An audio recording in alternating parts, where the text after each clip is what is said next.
Lep pozdrav.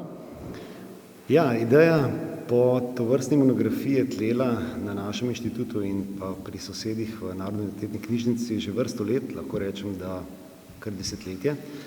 In zato sem izjemno hvaležen tako vodstvu Geografskega inštituta kot tudi vodstvu Narodno-univerzitetne knjižnice, da je prepoznala to idejo in omogočila izdajo te monografije. Knjiga se v grobem deli na besedilni krajši del in pa slikovni daljši del.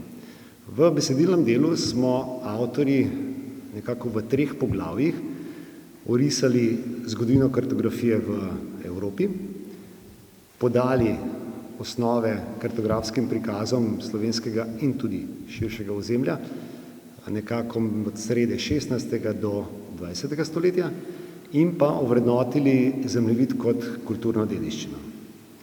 V drugem delu, slikovnem, pa smo predstavili 37 zemljevidov, ki v omenjenem obdobju prikazujejo ne le kartografski, mislim predvsem tehnični razvoj, ampak predvsem vsebinski. In ravno ta del se nam je zdel najbolj primeren za predstavitev, namreč na enem mestu bralec dobi vpogled, kako so se pravzaprav bolj ali manj enako ozemlje, kako se je spreminjalo oziroma kako se ga je prikazovalo in mu dodajalo različne podatke, ki se takrat seveda so bili pomembni oziroma so se kartografom zdeli pomembni. Kot vemo, se zemljevid za razliko od slike in fotografije ne samo gleda, ampak tudi bere.